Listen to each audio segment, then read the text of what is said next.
Welcome back to Two Therapists Walk Into a Podcast. I'm Robin Green, LCSW. And I'm Stephanie Edsall, also an LCSW.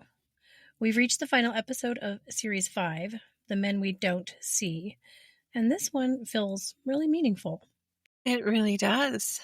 And just to highlight, throughout this series, we've explored how men learn silence, how anger can become protection, and how loneliness often hides a deep longing for connection. And today, we're weaving those threads together to talk about what happens when love meets protection, when two nervous systems try to love and defend at the same time. Every relationship reaches that moment when two people's defenses try to love each other. And what matters most isn't the collision itself, but what comes after. So let's talk about repair and everything this series has taught us about finding it.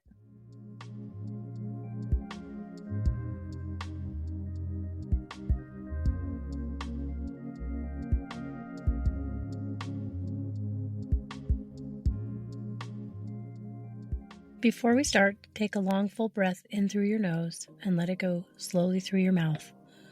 Feel the weight of your body settle where you are. Notice your heartbeat, that steady rhythm that's carried you through every argument, apology, and start over. Trace the air at the tip of your nose, down your throat, into your chest. Let your ribs expand just a little wider than usual. Feel yourself press gently against the floor.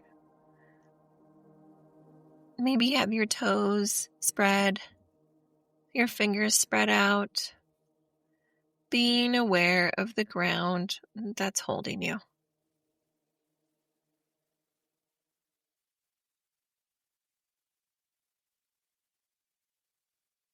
Unclench your hands, soften your shoulders, let the tension melt down toward the earth. And if your eyes are open and it feels okay, let your gaze soften.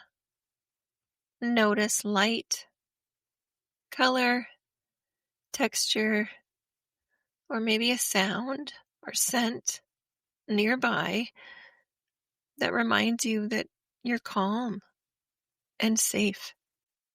Remember, you've made it through every collision you thought might undo you, and every time you found your way back. You are here, listening, willing.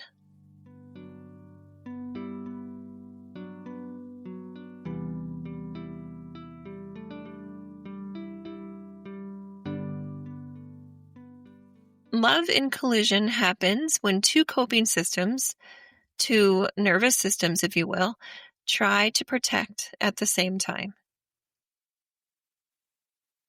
One might move toward, the other pulls away. One raises their voice to be heard, the other goes quiet to survive. Sound familiar? Yes. And these aren't flaws or signs that love has failed. They're strategies built for safety. So long before we learned what intimacy was supposed to feel like, even before we really even were aware that we were learning. Yeah. When both people are protecting instead of connecting, love turns into misunderstanding because of what Robin just said. You see defense where there's really fear, and end up hearing rejection where there's really overwhelm. Right. And in those moments, both people feel unseen. Both are trying to prove that their pain is real and it matters. Exactly. And here's where men's healing, all this work we've been talking about, becomes vital. When men start to recognize their own activation and stay with it, everything changes. It builds safety, not just for them, but for the women, partners, and families around them. Absolutely. Because when a man learns to notice his body before reacting, guess what? He gets to be part of that ending of these cycles of harm. He then becomes an ally to himself and to others. It's such a bonus. Yes. This is what nervous system repair looks like. It's not a theory, but this is a practice of returning to presence. So this is that healing in action.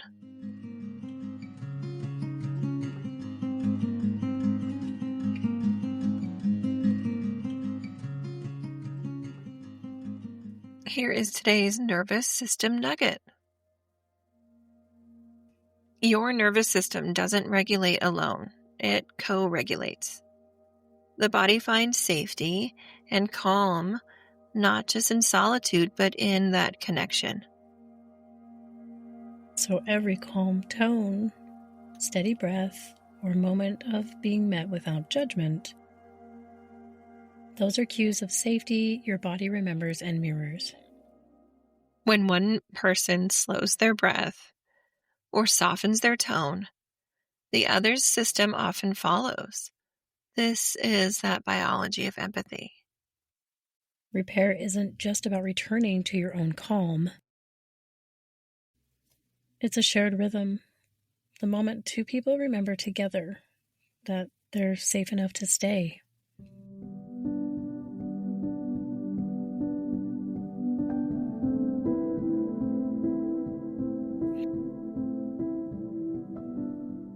Okay, so repair doesn't mean pretending nothing happened. That's not what we're saying. This is the rebuilding of safety after protection has taken over.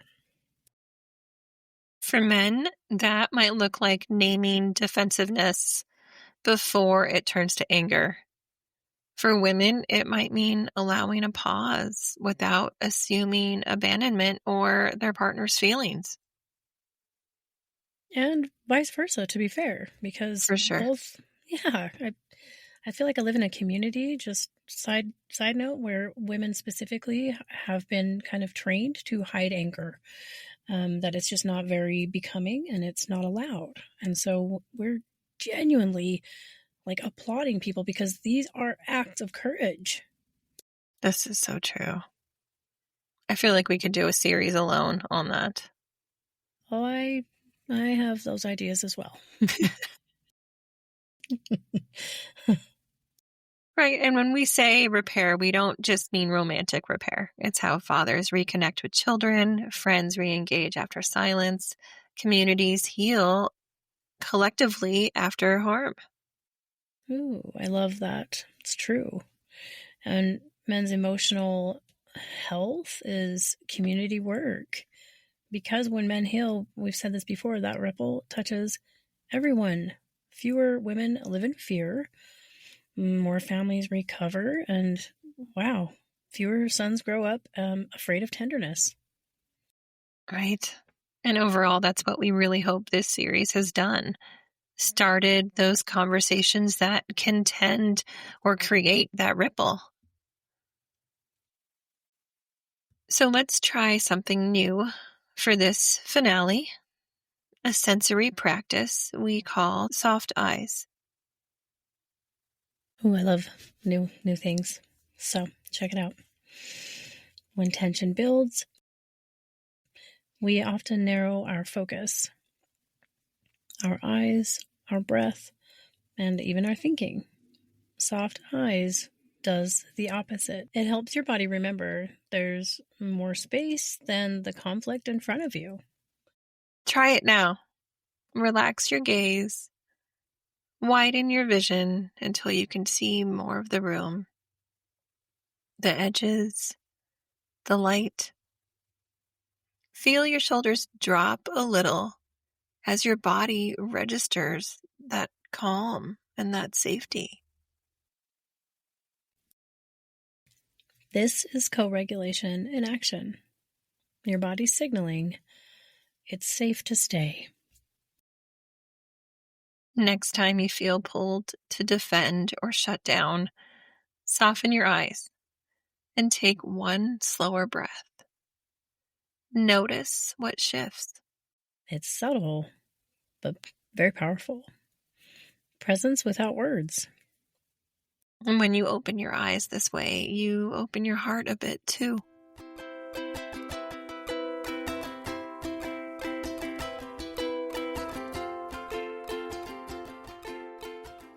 Okay, so let's dip into some real life scenarios. Let's make it a little real. So imagine a man whose partner asks, "Why don't you ever listen?" His stomach will tighten, his face will flush. There's that old shame kicking in. And his instinct is immediately to argue or shut down. But instead, he takes a breath, grounds himself, and says, I'm listening now. Or even a father who snaps at his teenager, then feels that instant regret flooding in. That rewire is walking back and saying, I got too loud. That wasn't about you. That is actually really critical. Again, a real tiny pause.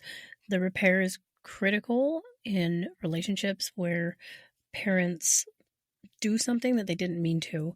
It doesn't take away the thing that happened, but it definitely helps the child or the teen feel a lot better in the end, and they'll remember the repair 9 times out of 10 over the incident.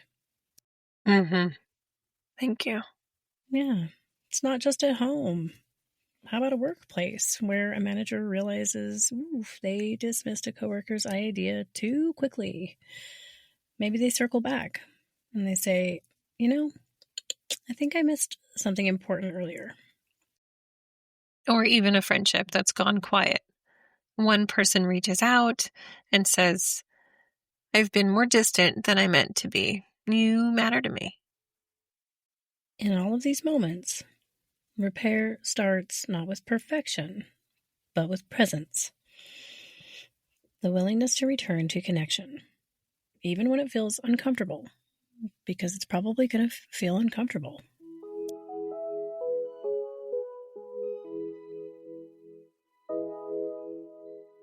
This week, I would love for you to take a moment to notice what happens in you right before you react. That heartbeat of space, that's that doorway to repair. Then ask yourself, what would it take to stay just a little longer in that space?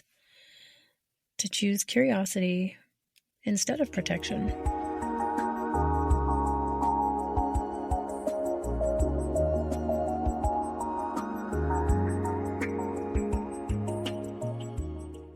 We have reached the end of the men we don't see. And we are deeply grateful you have been here with us. We are. This series has been about seeing men not for their defenses, but for their depth, for the boy inside the man who still wants to be met with care. It's about hope and remembering that growth isn't a destination, it's a practice, both personal and collective. I like that. When men get a chance to heal, it changes how we all relate in partnerships, families, workplaces, and communities. The ripple is real. And as we close this series, we also acknowledge the world that we live in, one that still asks men to hide and still often fails to keep women safe. Holding compassion and accountability together is part of the work. That's repair, noticing what needs to change and doing it together. If you've been listening along, we hope you carry these conversations forward. Keep them alive. Keep tending. Please. And if you're wondering what's next, stay with us. Series 6 is coming. The world is on fire, collective trauma, and the search for hope. We'll explore what it means to stay human in overwhelming times, how we hold each other, find meaning, and build hope when everything feels uncertain. Same heart, deeper reach.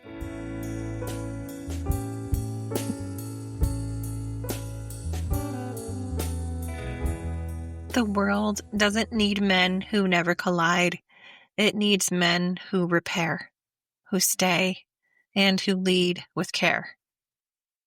And remember, healing isn't linear, and we're here for the ride.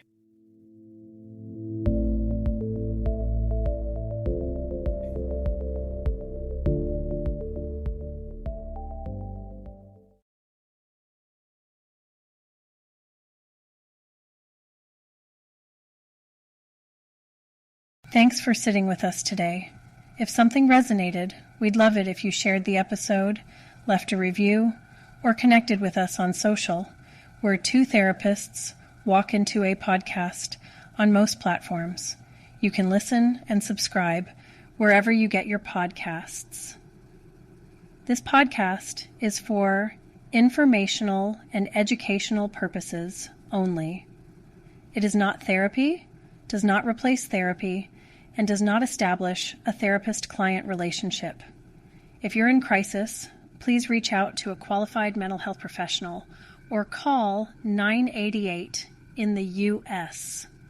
Robin Green is a licensed therapist in Arizona, and Stephanie Edsall is licensed in Utah. But this podcast is intended for a general audience. I'm melting.